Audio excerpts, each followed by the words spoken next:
Hello and welcome to Andy and Katie's Allotment. I'm Andy and welcome to our YouTube channel.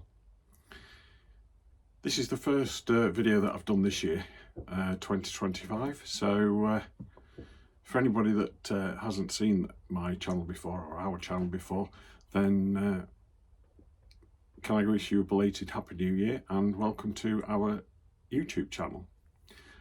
If you like what you see, then please press the subscribe button, and if you press the bell as well, then you'll get to know each time that I upload a video. What I'm going to do today is give you I'm going to call it the January allotment tour, because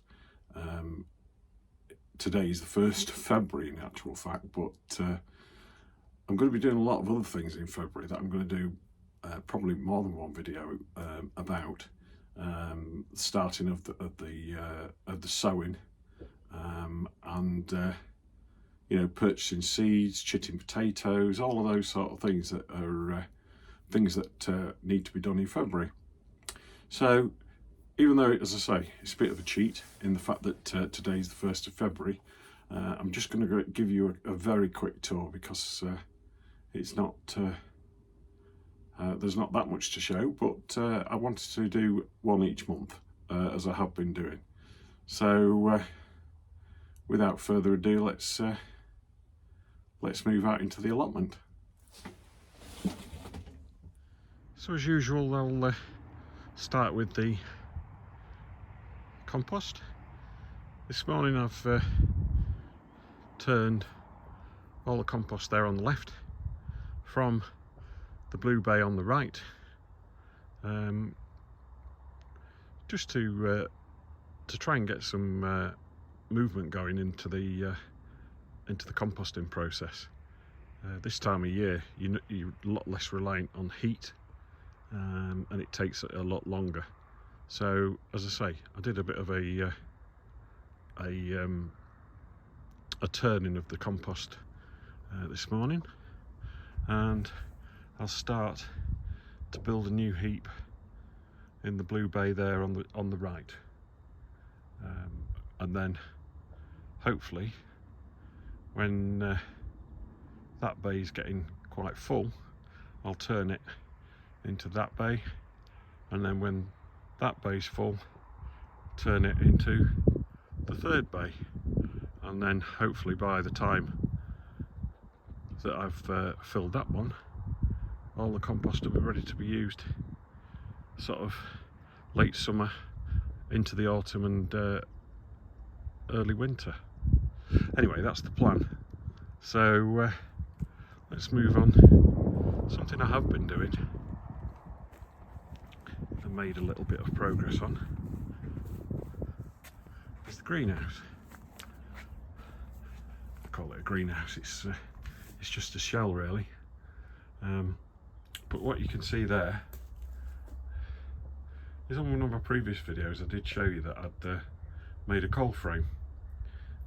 I've just moved it onto a separate bench because I think it was a bit heavy for the table, and I want to use that table as a potting bench. I can also use it to you know, put things like chilies and maybe a tomato or a cucumber. I can, you know, put those in pots on there when the time comes in the spring. So yeah, I've had a bit of a look at that. The wind had really taken its toll with the polythene that I'd put over the top, so I've just realigned it, put it on back onto the top there, and weighted it down. So looking into the bulbs, just starting to come through now, which is nice. Just need a bit of a weed, but the bulbs are coming through. What you will see throughout the plot, and I'll show you in the strawberries, is holes. Now, some of these will be dug by badgers or rabbits, but our allotment as a whole, not just mine, but the whole plots have had issues with rats. I think some of it was self-inflicted with people not keeping their plots particularly clear, and allowing habitat for the rats. But yeah, they seem to be causing a little bit of issues. Not so much on mine, but you know, fingers crossed. But on others. So this is going to be the main brassica plot this next season, and what I'm hoping to do is to build a cage that's going to go. I've got some netting and some insect mesh. It's more like mesh than netting really, and I'm going to build some build a cage for the brassicas, because they really have got hammered last year. So I'm going to try and do all I can to protect them, not only from slugs, but from caterpillars and all the other creepy crawlies that like to feed on them, particularly in the warmer weather. So that's the intention with this end of that bed. As I move further down, the other end of this bed is going to be potatoes. So I might change my mind and do some main crop, but last year they came and they were good, but it's storing them. I haven't really got the facility to store the main crop potatoes, and they are, as to pardon the pun, but cheap as chips in the supermarket. So you know, I might not bother, but certainly new potatoes and so first and second earlies, I'm going to do sort of from here all the way back to there. And yeah, so because there is no substitute for new potatoes in the shops, they're not, you can buy them obviously, but they're not anywhere near as good. So I'm going to concentrate on first and second earlies, I think, this year as a bit of a trial. If next year I want to go back to main crops, then I'll have to look at some way of storing. So as we move across, see the red onions starting to come nicely now. We did have some really cold weather, we've had some wet weather, we've had a lot of windy weather, as a lot of people have obviously with the storms that we've had, and but they seem to have fared quite well, and I would have thought in the next few weeks the weather will start to warm up, there'll be higher light levels, and off they'll go. Same here with the brown or white onions, whichever you want to call them, brown onions, and the normal type ones. What I'm going to do as well, these are also from sets, those of you who've not seen before, but these are planted October last year, so these have just chugged along all the way through winter, and are just starting to develop nicely now. But what I'm going to do is I'm going to do 2 lots of onions from seed. I'm going to do one that's just a normal onion like these are, for cooking, for everyday use. That one's going to be called, that one's a variety called Ailsa Craig, and which I've grown last year from sets, so I know that they are good onions. And then I'm also going to have a go at growing some larger show onions, maybe in pots, and do them, you know, to try and grow just for a bit of fun really, for size rather than purely for eating. So moving back down again, garlic. looking really well. There's a few yellow leaves, as you might expect this time of year, but certainly I think nearly every single clove that I put in has grown. And again, just to remember, this is again a trial that I did with supermarket garlic. This was going at one of the local supermarkets, and it was out of date, or going out of date. It wasn't actually out of date, and I got 3 packs for 50p. So there was 9 bulbs of garlic that I got, and I just chose the best bulbs, put them in, and there we go. So we'll see how they fare, but hopefully come June, July time, should have a good supply of garlic. So if I just turn around 180 degrees, this is a long thin bed that goes all the way down the middle of the allotment, and I did my brassicas in here last year, not with much success. So you can see again, something's been digging in there. I think that's a bit big for a rat, so I think that's more likely to be rabbits or even a badger, because I know we do have badgers down here because we're out in the countryside. So we'll see what happens with these. What I intend to do, again, I'm not totally fixed on the order yet, but I'm going to put some carrots in here, I'm going to put some peas, I'm going to put some mange 2 and some sugar snap peas, what else am I going to put in here?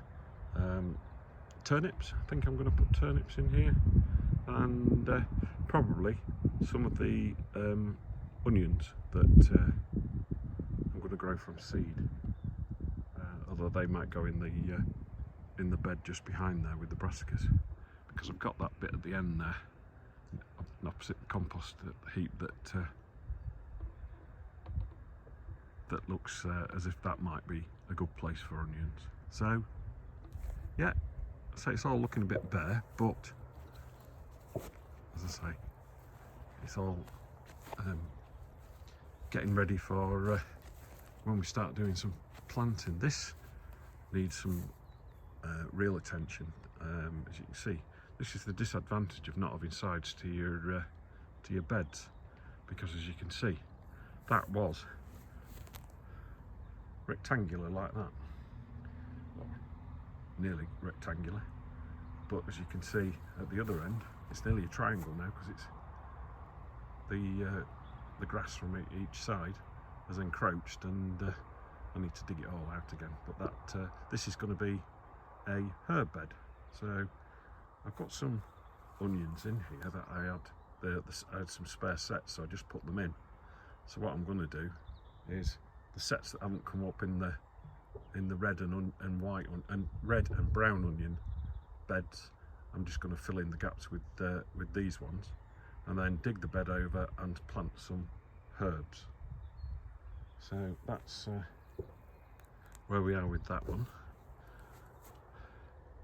That bed there, when I've got it prepared, is going to be parsnips, and maybe I might put some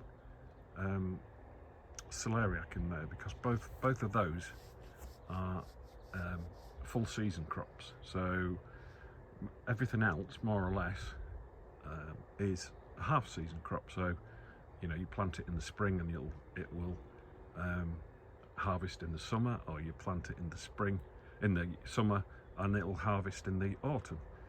So they're sort of half season crops, but both celeriac and parsnips are both full season. So they take you plant them in the spring and they're not ready till sort of the end of the autumn period. Not so much the celeriac, but certainly the parsnips. So there we go. I'm just going to show you here. I know some of you might look at this and think I've butchered my apple trees. I've just really given them some pruning, because I've not had a lot of success with the apples. When I did a video last year on my pruning that I did last year, and I sort of was quite reticent in how I did it, particularly on the one nearest the camera. I didn't really go to town on it, but the branches were, there was a lot that were overlapping, that were rubbing against each other, and you know, it was very difficult to get to the apples, and the apples were just rotting on the tree. So what I've done, rightly or wrongly, because again I'm not an expert, is I've really cut them back, as you can see, and hopefully, even if I don't get a massive crop this year, it'll thin out the branches, so that the branches that do grow sort of are a bit more manageable, and hopefully the fruit that I get is a bit more accessible. So if I move to the back of the plot now, this is something that up until recently I've not done much to at all, but as you can see, I've managed to clear with the black plastic a section of ground nearest the camera there, and I've sort of very roughly marked out where it's going to go with the wood, as you can see, and then that one with the bricks, because I just want a little path in between the two beds. So basically this big one, the biggest one, this side, is going to be squash and pumpkins this year. So I'm going to dig that over, you know, bit by bit, take my time, and plant some winter squash and pumpkins, and have a bit of fun with growing them. The bed this side, I'm probably going to look at asparagus, but that won't be till next year, because if I was going to do asparagus, it would be planting it either the crowns or seeds this year. So obviously what I'm going to this month. So what I'm going to do is probably plant something else in there. I might plant again some squash and whatever, because I've got plenty of room in there this year, but that's going to be asparagus. The black plastic that you can see at the back there, I've moved from the area we've just been talking about, and that's going to be 2026 is project. That's just going to sit there and kill all the brambles that are underneath all this season, and then, as I say, next winter I'll do the same with that as I have with this, and decide what I'm going to do that way, and then I'll move the black plastic to the section that you can see a little bit further back, and that'll be for 2027, and that'll be about as far as I'm going to go, because I do want to keep the area at the back of the allotment as wild, because there's quite a lot of flowers in there, there's quite a lot of brambles that have obviously food for birds, and you know, the more wildlife you can attract into your allotment, they're natural predators for all the things that want to eat the things that you're growing. So I'm going to keep that bit that you can see that's higher quite wild. So there's only going to be another probably a couple of meters that I'm going to go back from the black plastic, and take it from there. Maybe I'd like a polytunnel at some point, so that might be where I look to put that. So that's January. That's my plan. I've sort of gone into some of the plans that I'm going to do over the next 12 months, and yeah, hopefully you can follow my progress, and I'll do as many videos this year as I can. what with one thing and another, health and so on, I didn't do as many as I would have liked in 24. But 2025 I want to probably up the output. So yeah, please press the subscribe button, because it really does help. I've got a nice following now, and yeah, follow what I'm doing, and hopefully together we can look to make this a success. Anyway, that's all from me this month, and happy gardening.